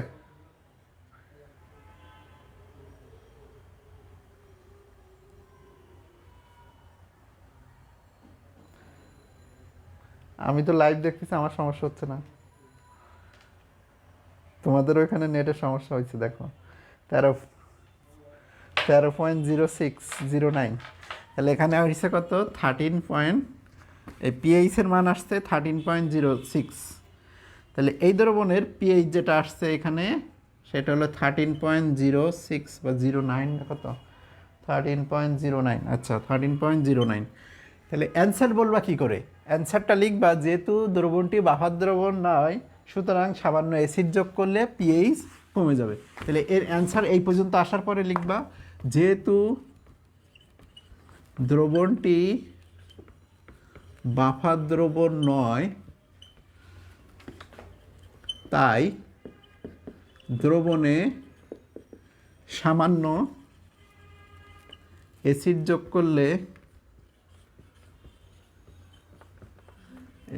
যোগ করলে পিএইচ কমে যাবে। সামান্য যোগ করলেও পিএইচ কমে যাবে, কারণ কি দ্রবণটা বাফার দ্রবণ না। ঠিক আছে, দ্রবণটা বাফার দ্রবণ নয় বলে সামান্য অ্যাসিড যদি যোগ করো তাহলে ওটার পিএইচ ডাউন হবে, পিএইচটা কি হয়ে যাবে, কমে যাবে। তো এটা গেল বাফার দ্রবণের যদি এই অ্যাসিডের থেকে ক্ষারের পরিমাণ বেশি থাকে। একটা কোশ্চেন সমন্বিত বোর্ড 18 সমাধান করে দিলাম। আরেকটা কোশ্চেন সবাই বলছো যে সিলেট বোর্ডটা একটু দেখাই দিই। সিলেট বোর্ডে এরকম একটা কোশ্চেন ছিল, এত কঠিন এবার মনে হয় না তোমাদের দিবে, বুঝতে পারছো? দুইটা চেক করতে বলছিল। এটা ছিল 200 ml 0.1 m, এটা একটা অ্যাসিড যেটা হলো এইচে, 200 ml 0.1 m এইচে। আর একটা দেয়া আছে BOH3,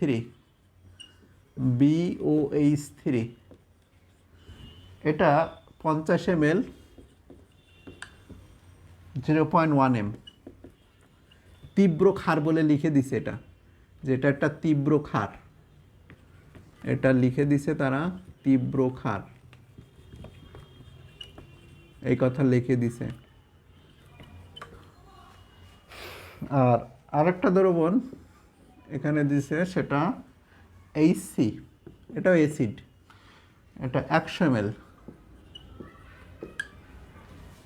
0.1 m। ঘনমাত্রা সবগুলো একই দিছে। কে দেয়া আছে, এটার কে কত, 1.8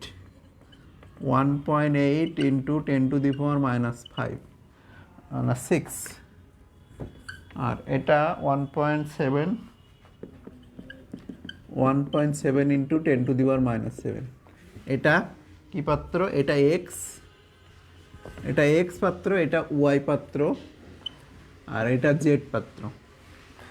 দিয়ে বলছিল যে ডি কি, এক্স আর ওয়াই, এক্স প্লাস ওয়াই, আর ওয়াই এই আরেকটা হলো ই সমান ওয়াই প্লাস জেড।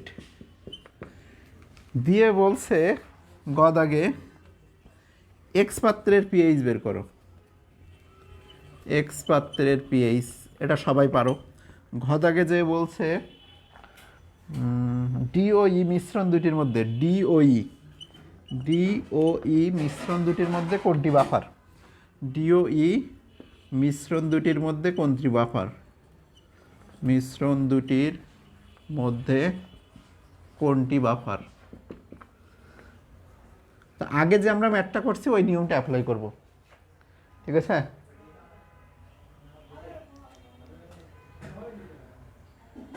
এটা সিলেট বোর্ড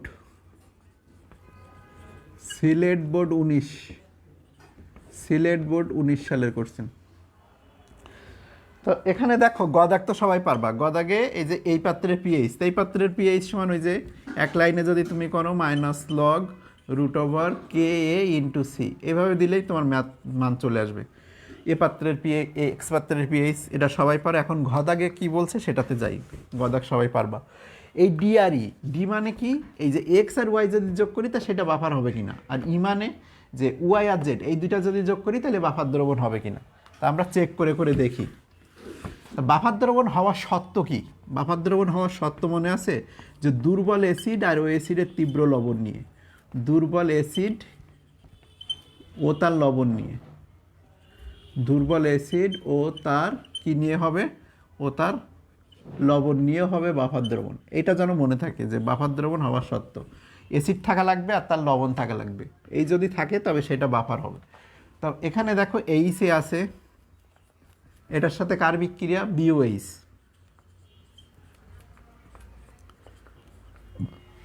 এটা যদি না বুঝতে পারো তাহলে তুমি এইভাবে একটু লিখে নিতে পারো রাফে, যে এটা আসলে সেই CH3COH ধরো, আর এটা AlOH ধরো, তাহলে তোমার বুঝতে সুবিধা হবে, যেটা 3 যোজনী। তাহলে এটা যদি এর সাথে বিক্রিয়া করে তাহলে এরকম হবে CH3COO আর Al। এখন এটার যোজনই তো এক, অ্যালুমিনিয়ামের 3, তাহলে অ্যালুমিনিয়ামের 3 একে দিল, এর এক ওকে দিল, তাহলে এটা হবে। আর এইচ আর ওইচ মিলে কি তৈরি করলো, এখানে পানি তৈরি করলো।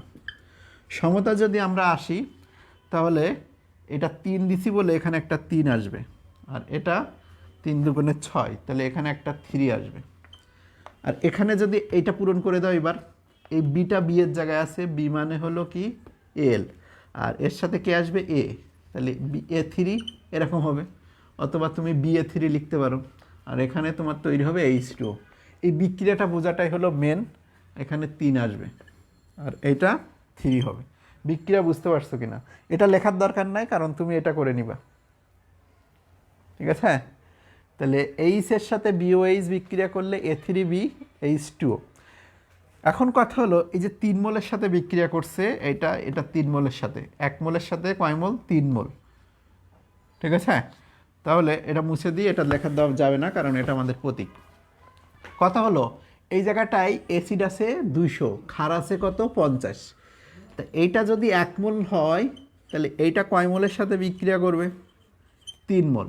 তাহলে এইটার পরিমাণ যদি 50 ml হয় তাহলে এইটার পরিমাণ কত লাগবে, 150 ml। 50 × 3, 50 × 3, তাহলে কত হবে, 150 ml লাগবে। এইটুকু জিনিস বুঝতে পারছো কিনা আগে দেখো, যে এইটা যদি 50 ml হয় এটা কত মেলের সাথে বিক্রিয়া করবে, 150 ml সাথে বিক্রিয়া করবে। এইটুকু যদি বুঝতে পারো তাহলে অবশিষ্ট থেকে যাবে অ্যাসিড 50 ml। তাহলে 50 ml অ্যাসিড আর 50 ml লবণ নিয়ে বাফার দ্রবণ হবে। তাহলে এই জায়গাটা আমি এভাবে লিখতে পারি যে এই প্রারম্ভিক অবস্থায় এটার পরিমাণ 200, এটার পরিমাণ কত 50, এখানে শুরুতে 0। সাম্যাবস্থায় 200 - 3 আলফা, আর এটা 50 - আলফা, এখানে আলফা এখানে আলফা। এই আলফার ভ্যালুটা কত, পরের লাইনে তুমি লিখে দিতে পারো 200। এটা সম্পূর্ণ বিয়োজিত হবে, তীব্র ক্ষার কিন্তু, এটা তীব্র ক্ষার সম্পূর্ণ বিয়োজিত হবে।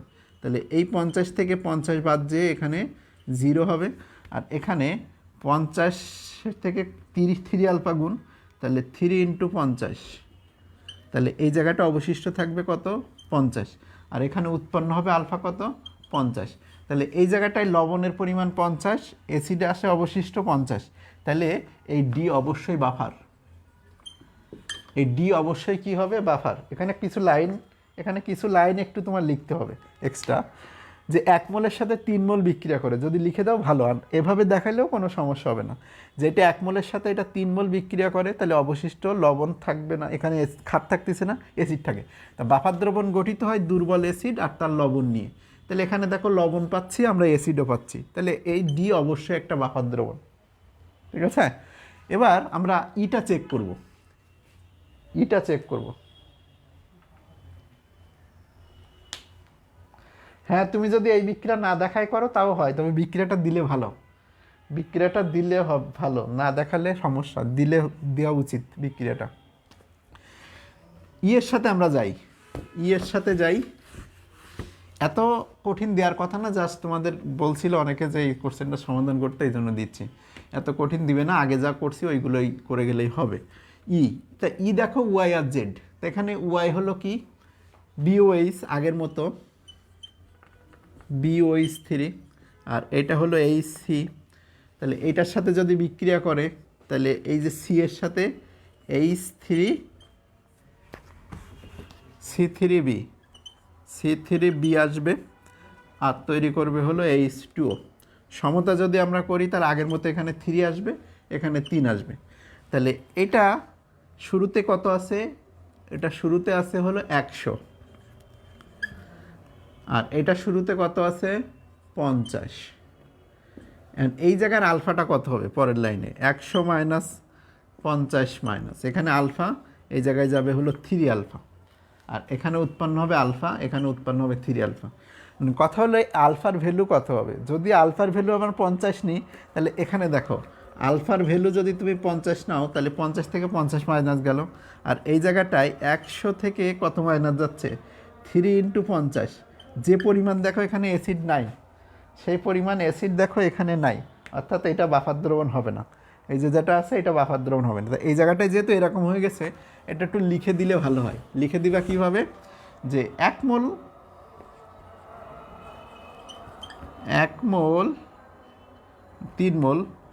3 mole HC equivalent to 1 mole BOH3। তাহলে 1 mole HC equivalent to 1/3 mole, এভাবে যদি তুমি লিখে দাও ভালো হয়। এখানে কতটুকু আছে এইচসি? 100 ml। তাহলে 100 ml 1m 0.1m HC equivalent to 1/3 into 100 এত ml 1m BOH3। ঠিক আছে? তাহলে এখানে থাকে কতটুকু? 33 ml 1m BOH3। সকল অ্যাসিড শেষ হয়ে গেছে, কিন্তু ক্ষার রয়ে গেছে। যেহেতু অ্যাসিডের পরিমাণ দ্রবণে থাকে না, তাই ওই বাফার দ্রবণ নয়। দ্রবণটা কি বাফার নয়, মানে এই OH যোগ করলে তোমার বাফার দ্রবণ হবে না। এটা শেষ, এই পার্ট শেষ। আমরা নামাজের ব্রেকে যাব। নামাজের ব্রেকের পরে তোমাদের কেপিকেসি আর ওই যে চ্যাপ্টার 2 আগে শুরু করব। নামাজের পরে চ্যাপ্টার 2 অথবা কেপিকেসি শুরু করব। ঠিক আছে? নামাজের ব্রেকে যাও। নামাজের পরে কেপিকেসি নিয়ে কিছু কথা বলবো, আর এই অধক্ষেপ পড়বে কিনা চ্যাপ্টার 2 শুরু করলে ভালো হবে মনে হয়, নাকি কেপিকেসি করবো বলো? আমরা একটা সাজেশন পড়ছি চ্যাপ্টার 4-এরটা। চ্যাপ্টার 4-এর অম্লক্ষার সাম্যাবস্থা শেষ। অম্লক্ষার সাম্যাবস্থা শেষ, এটা শেষ করছি। এখান থেকে 3টা কোশ্চেন, 1, 2, 3 দিয়ে 3টা কোশ্চেন পড়াইছি। আমার সাজেশন ওই 3টাই। আর এখান থেকে 1 সেট কোশ্চেন আসবে, 1 সেট। এটার সাজেশন দেওয়া শেষ। আর আরেকটা পার্ট যেটা কেপিকেসি বাকি আছে, কেপিকেসি 1 সেট কোশ্চেন আসবে, এটা বাকি আছে। যদি চ্যাপ্টার 2 দেখতে চাও আগে চ্যাপ্টার 2 দেখাবো, না হয় কেপিকেসি দেখাবো। ঠিক আছে? এই 3টা কোশ্চেন হয়ে গেছে। এই 3টা কোশ্চেন জৈব অ্যাসিডের পিএইচ ছিল, ক্রিয়া কৌশল ছিল, আর বাফার দ্রবণের পিএইচ। 3টা কোশ্চেন কিন্তু আমি এই 3টা দিচ্ছি সাজেশন হিসেবে। জৈব অ্যাসিডের পিএইচ করবা, ক্রিয়া কৌশল করবা বাফার দ্রবণের, আর বাফার দ্রবণের পিএইচ করবা। এটা শেষ, কেপিকেসি বাকি আছে। তাহলে নামাজের ব্রেকের পরে আবার জয়েন হও সবাই। 10 মিনিট ব্রেক।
নামাজ শেষ?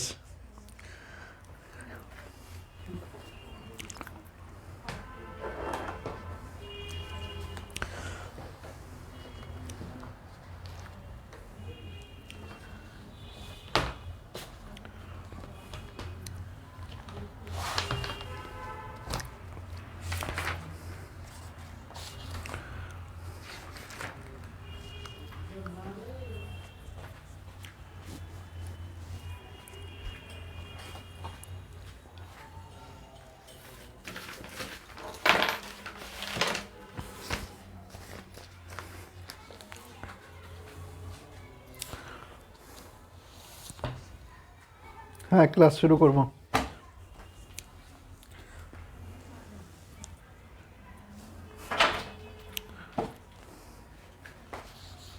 সবাই জয়েন হোক। কেপিকেসি করবো নাকি চ্যাপ্টার 2? চ্যাপ্টার 2 করবো নাকি কেপিকেসি? চ্যাপ্টার 2টা দ্রুত শেষ হবে না, চ্যাপ্টার 2 করিব নাই।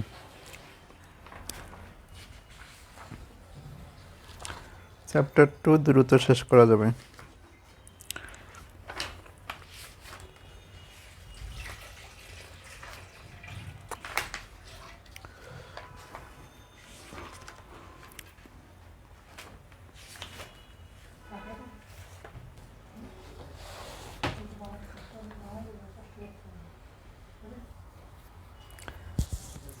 কেপিকেসি,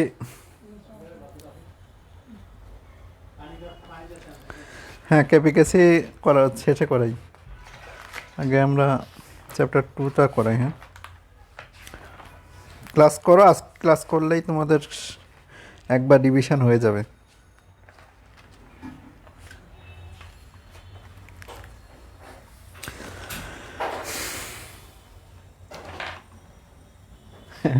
কালকে তো সময় আছে, রিভিশন দিতে পারবা, আমার সাথে তো একবার রিভিশন হয়ে যাচ্ছে।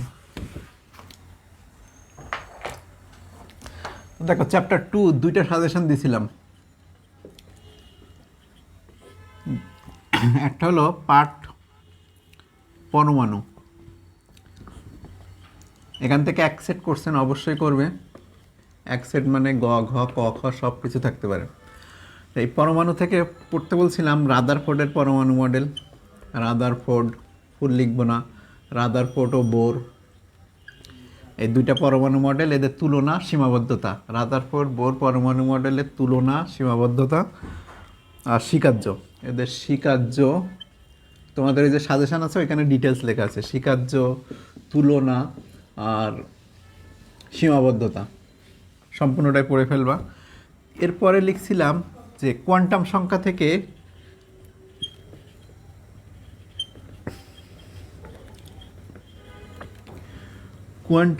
থেকে অরবিটাল ও ইলেকট্রন সংখ্যা, অরবিটাল ও ইলেকট্রন যে কোনো একটা বলবে, অরবিটাল অবলিক ইলেকট্রন সংখ্যা বের করা। আর 4 নম্বরে এটা 2 3 1 2 3 কিন্তু এটা ছিল, 1 2 3 এটা ছিল, এর পরের কোশ্চেন এটা, তারপরে কোশ্চেন এটা, নাম্বার না দিই। এরপরে ছিল আউটবাউ নীতি, হুন্ডের নীতি, পলির বর্জন নীতি, এগুলো একটু দেখে যাইতে হবে। আর তারপরে কি ছিল বলো, হাইড্রোজেনের পারমাণবিক বর্ণালী,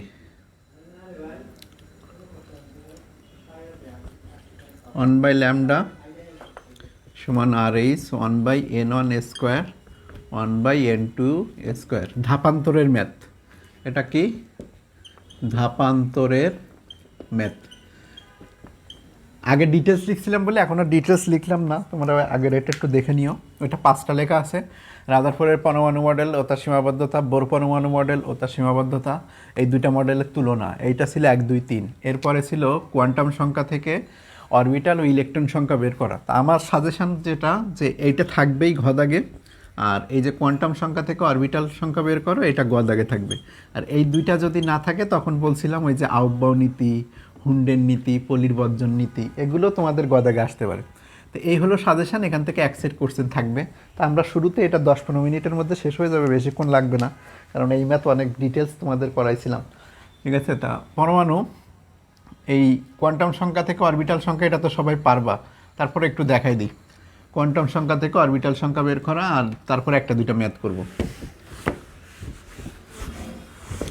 তাহলে পরমাণু সেট থেকে প্রথম যেটা আমরা করব সেটা হলো অরবিটাল সংখ্যা বের করা কোয়ান্টাম সংখ্যা থেকে। তাহলে এখানে এরকম দাগ দিবা, প্রধান কোয়ান্টাম সংখ্যা, প্রধান কোয়ান্টাম সংখ্যা, যেটাকে আমরা এন দ্বারা প্রকাশ করব। তাহলে চতুর্থ কক্ষপথ, এটার উদ্দীপক কিন্তু এরকম আঁকা থাকবে। উদ্দীপক এভাবে দিয়ে বলবে কি, এটা কে, এটা এল, এটা এম, এটা এন। তোমাকে বলবে যে এন কক্ষপথে কতগুলো অরবিটাল থাকে, এই এন কক্ষপথে কতগুলো অরবিটাল থাকে সেটা দেখাও। এইভাবে বলবে যে এন কক্ষপথে কতগুলো অরবিটাল থাকে দেখাও, গদাগের কোশ্চেন। তাহলে এনটা মানে চতুর্থ কক্ষপথ, কে এল এম এন, চতুর্থ কক্ষপথ মানে এন এর মান 4। এন এর মান যদি 4 হয় তাহলে পরের এতে দিবা কি, সহকারী কোয়ান্টাম সংখ্যা, সহকারী কোয়ান্টাম সংখ্যা, যেটাকে আমরা কি দ্বারা প্রকাশ করি, এল। তাহলে এন থেকে এলে যাওয়ার নিয়ম হলো কি, 0 থেকে n-1, তাহলে 0 1 2 3। এর পরের ছকে দিবা উপস্তর, এর পরের ছকে তুমি দিবা উপস্তর। 0 হলে এটা এস উপস্তর, 1 হলে পি উপস্তর, 2 হলে ডি, 3 হলে এফ। আর যেহেতু এটা চতুর্থ কক্ষপথ চলতেছে, তাহলে এই জায়গাটায় 4s 4p 4d 4f দিতে পারো। এর পরের ঘরে তুমি দিবা ম্যাগনেটিক কোয়ান্টাম সংখ্যা, ম্যাগনেটিক কোয়ান্টাম সংখ্যা, যেটা হলো এম দ্বারা প্রকাশ করা হয়। তাহলে এম এর মানগুলো কেমন হবে, একটু বড় করে দিই।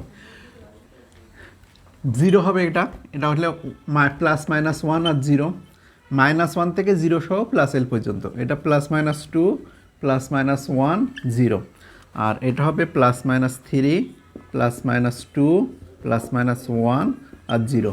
তাহলে এটা গেল অরবিটাল, এম এর মানটাই অরবিটাল। তাহলে 0 হলে একটা অরবিটাল, 3টা মান 3টা অরবিটাল, 5টা মান 5টা অরবিটাল, 7টা মান 7টা অরবিটাল। যদি তোমার অরবিটাল বের করতে বলে তাহলে তুমি শুধু এখানেই থেমে যাবা, এখানেই তোমার অ্যান্সার শেষ। ঠিক আছে,